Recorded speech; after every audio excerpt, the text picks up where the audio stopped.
नमस्कार, मी शीतल तुमच्या सगळ्यांचं स्वागत करते माझ्या फिनिक्स या यूट्यूब चॅनलमध्ये. हा चॅनल सुरू करण्यामागचा हेतू होता नेट आणि सेट या एक्झाम्सच्या प्रिपरेशनसाठी विद्यार्थ्यांना मदत करणे. आजच्या या दुसऱ्या व्हिडिओमध्ये आपण पाहणार आहोत नेट परीक्षा आणि तिच्या संदर्भामधील माहिती. चला तर मग जाणून घेऊया नेट परीक्षा आणि तिच्या संदर्भामध्ये असणारी सर्व माहिती. सुरुवात करूया नेट परीक्षेच्या फुल फॉर्मपासून. नेट या परीक्षेचा फुल फॉर्म आहे नॅशनल एलिजिबिलिटी टेस्ट. यालाच मराठीमध्ये राष्ट्रीय पात्रता परीक्षा असं म्हटलं जातं. ही परीक्षा पास झालेला विद्यार्थी भारतातील कोणत्याही राज्यामध्ये असिस्टंट प्रोफेसर या पदासाठी अर्ज करू शकतो. या पूर्ण व्हिडिओमध्ये आपण जाणून घेणार आहोत नेट परीक्षेसंदर्भामधली ॲडमिशनची process, educational qualification, applications fee, age limit काय आहे, एक्झाम पॅटर्न कसा आहे, नेट परीक्षा पासिंगचा क्रायटेरिया काय आहे, GRF कशाला म्हणायचं आणि नेट एक्झाम्सची वेबसाईट. सुरुवात करूया ॲडमिशन प्रक्रियेपासून. नेट परीक्षा वर्षातून 2 वेळा घेतली जाते, ज्यालाच आपण जून सायकल आणि डिसेंबर सायकल असं म्हणतो. नेट परीक्षेचा फॉर्म ऑनलाईन फिलअप करता येतो. हा फॉर्म तुम्ही मोबाईलवरूनही अगदी सहजरित्या भरू शकता. हा फॉर्म भरताना तुम्हाला साधारणतः 4 टप्प्यांमध्ये हा भरावा लागतो. पहिला टप्पा असतो पर्सनल इन्फॉर्मेशनचा, दुसरा टप्पा असतो तुमचं एज्युकेशनल क्वालिफिकेशन, तिसरा टप्पा असतो तुमचा स्कॅन केलेला फोटो आणि स्कॅन केलेली साईन अपलोड करण्याचा, आणि चौथा टप्पा असतो फीचा, ज्यामध्ये तुम्हाला नेट परीक्षेची असणारी फी भरावी लागते. पुढच्या मुद्द्यामध्ये आपण बघतोय क्वालिफिकेशन साधारणतः काय असतं, कोणते विद्यार्थी नेट परीक्षेसाठी पात्र ठरू शकतात. पोस्ट ग्रॅज्युएशन केलेला कोणताही विद्यार्थी नेट परीक्षा देऊ शकतो. फक्त त्याचा एक क्रायटेरिया आहे, तो असा की तुम्ही ओपन कॅटेगरीतून येत असाल तर तुमच्या पोस्ट ग्रॅज्युएशनच्या दुसऱ्या वर्षामध्ये साधारणतः 55% मार्क्स मिळवणं आवश्यक असतं. जर तुम्ही रिझर्व्ह कॅटेगरीमधून येत असाल तर तुम्हाला साधारणतः 50% तुमच्या पोस्ट ग्रॅज्युएशनच्या दुसऱ्या वर्षामध्ये मार्क्स मिळवणं आवश्यक असतं. रिझर्व्ह कॅटेगरीमध्ये SC, ST, OBC, PWD कॅटेगरीतले विद्यार्थी येतात. तुम्ही फर्स्ट आणि सेकंड इयरमध्ये असताना सुद्धा ही परीक्षा देऊ शकता.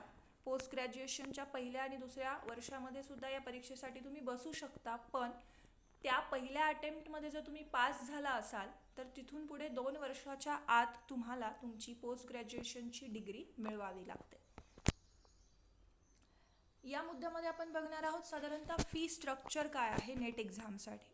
तुम्ही जर जनरल कॅटेगरीतून येत असाल तर तुम्हाला 1150 रुपये फी असते. तुम्ही जनरल कॅटेगरीमधूनच पण EWS, OBC किंवा नॉन क्रिमी सर्टिफिकेटसह येत असाल तर तुम्हाला साधारणतः 600 रुपये फी असते. तुम्ही जर ST, SC व PWD या कॅटेगरीतून येत असाल, तसेच ट्रान्सजेंडर असाल तर तुम्हाला 325 रुपये इतकी फी भरावी लागते. पुढच्या मुद्द्यामध्ये आपण बघणार आहोत एज लिमिट काय आहे. असिस्टंट प्रोफेसर या पदासाठी नेटने UGCने कुठल्याही प्रकारे एज लिमिट ठेवलेलं नाही आहे. म्हणजेच याला तुम्ही वयाच्या कुठल्याही वर्षी नेट परीक्षा देऊ शकता.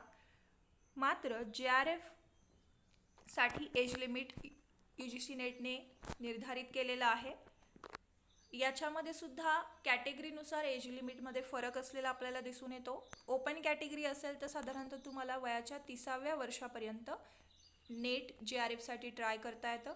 तुम्ही जर रिझर्व्ह कॅटेगरीमधून येत असाल, ज्यात SC असेल, ST असेल, OBC असेल, PWD असेल, ट्रान्सजेंडर असेल, आर्म फोर्स बॅकग्राऊंडमधून तुम्ही येत असाल तर साधारणतः वयाच्या 35व्या वर्षापर्यंत तुम्हाला नेट GRFसाठी ट्राय करता येतं.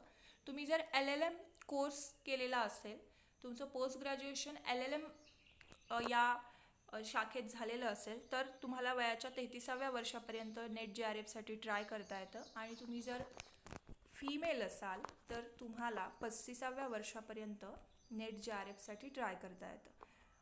यामध्ये फीमेल कोणत्याही कॅटेगरीतल्या असल्या तरी त्यांना वयाच्या 35व्या वर्षापर्यंत नेट GRFसाठी ट्राय करता येतं.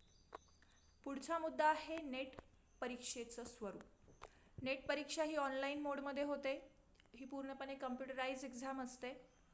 यामध्ये येणाऱ्या प्रश्नांचं स्वरूप हे ऑब्जेक्टिव्ह म्हणजेच वस्तुनिष्ठ असतं, बहुपर्यायी असतं. ज्यात तुम्हाला साधारणतः 4 पर्याय दिले जातात आणि त्या 4 पर्यायांपैकी एक अचूक पर्यायाची तुम्हाला निवड करायची असते. नेट परीक्षेची प्रश्नपत्रिका हिंदी आणि इंग्रजी या 2 भाषांमध्ये आपल्याला प्राप्त होते. या प्रश्नपत्रिकेमध्ये 2 साधारणतः पेपर तुम्हाला मिळतात. 2 प्रश्नपत्रिका तुम्हाला असतात. पहिला जो पेपर असतो, प्रश्नपत्रिका असते, ती साधारणतः 50 प्रश्नांची असते. यातला प्रत्येक प्रश्न 2 मार्काचा असतो, म्हणजेच ही प्रश्नपत्रिका 100 गुणांची असते. दुसरी प्रश्नपत्रिका असते ती 100 प्रश्नांची असते, ज्याच्यामधला प्रत्येक प्रश्न 2 मार्कांचा असतो, म्हणजेच ही प्रश्नपत्रिका 200 गुणांची असते. पूर्ण दोन्ही प्रश्नपत्रिकेंचे मिळून 300 मार्क्स होतात. पहिली प्रश्नपत्रिका 100 मार्क आणि दुसरी प्रश्नपत्रिका 200 मार्क. या दोन्ही प्रश्नपत्रिकांसाठी साधारणतः तुम्हाला 3 तासांचा कालावधी दिलेला असतो आणि या कालावधीमध्ये तुम्हाला या प्रश्नपत्रिका सोडवायच्या असतात. ऑनलाईन एक्झाममध्ये तुम्हाला एक फायदा असा होतो, तुम्हाला पहिल्याच मिनिटाला दोन्ही प्रश्नपत्रिका अलॉट केल्या जातात. या 3 तासांमध्ये तुम्ही पहिली अथवा दुसरी कोणतीही प्रश्नपत्रिका सोडवण्यास सुरुवात करू शकता. दुसरी प्रश्नपत्रिका आधी सोडवून पहिल्या प्रश्नपत्रिकेला तुम्ही उर्वरित वेळ देऊ शकता. ही सुविधा तुम्हाला ऑफलाईन मोडमध्ये जेव्हा एक्झाम घेतल्या जात होत्या तेव्हा दिसून येत नाही. सो ऑनलाईन मोड एक्झामचा हा एक फायदा विद्यार्थ्यांना होताना आपल्याला दिसून येतो. नेट परीक्षेमध्ये कुठल्याही प्रकारे निगेटिव्ह मार्किंग असलेलं आपल्याला दिसून येत नाही. विशेषतः आर्ट फॅकल्टीमध्ये तर निगेटिव्ह मार्किंग आपल्याला पाहायला मिळत नाही. त्यानंतर पुढच्या मुद्द्यामध्ये आपण बघणार आहोत की पासिंग क्रायटेरिया काय आहे, किती मार्क्सला तुम्ही नेट परीक्षा पास होता.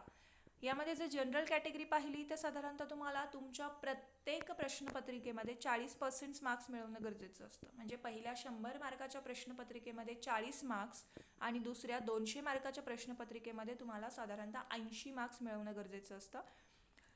SC, ST, OBC, EWS, PWD, transgender या कॅटेगरीतून जर तुम्ही येत असाल तर तुम्हाला साधारणतः 35% मार्क्स दोनही प्रश्नपत्रिकांमध्ये मिळवणं गरजेचं असतं. म्हणजेच पहिल्या 100 मार्काच्या प्रश्नपत्रिकेत 35 मार्क्स आणि दुसऱ्या 200 मार्काच्या प्रश्नपत्रिकेमध्ये 70 मार्क्स मिळवणं आवश्यक असतं. पुढच्या मुद्द्यामध्ये आपण पाहत आहोत JRF म्हणजे काय, ज्याला ज्युनियर रिसर्च फेलोशिप असं म्हटलं जातं. ज्युनियर रिसर्च फेलोशिप प्राप्त करून तुम्ही PhDला जेव्हा ॲडमिशन घेता तेव्हा तुम्हाला दर महिन्याला UGC कडून एक ठराविक रक्कम फेलोशिप म्हणून दिली जाते. संशोधन कार्यास तुमच्या मदत व्हावी म्हणून ही फेलोशिप UGC नेटकडून दिली जाते. UGC नेटमध्ये UGC नेट पास होण्याचा क्रायटेरिया आणि JRF प्राप्तीचा क्रायटेरिया हा वेगळा असतो. JRF साठी तुम्हाला पासिंग क्रायटेरियापेक्षा जास्त मार्क्स मिळवावे लागतात. इथे आपण पाहत आहोत UGC नेटची वेबसाईट. या वेबसाईटवरती जाऊन तुम्ही UGC नेट एक्झाम संदर्भात सर्व माहिती प्राप्त करू शकता. या व्हिडिओमध्ये असलेली सर्व माहिती इथेही उपलब्ध आहे. त्याचसोबत ऑनलाईन फॉर्म कधी सुटतात, ऑनलाईन फॉर्म ॲप्लिकेशन्स कुठे भरायचे, कसे भरायचे या संदर्भात सर्व माहिती तुम्हाला या वेबसाईटवर प्राप्त होईल. आय होप तुम्हाला हा व्हिडिओ उपयुक्त ठरला असेल, यामधील माहिती तुम्हाला समजली असेल आणि यातून नेट परीक्षेसंबंधीचे असणारे तुमचे संभ्रम दूर झाले असतील. धन्यवाद. पुढच्या व्हिडिओमध्ये आपण सेट एक्झाम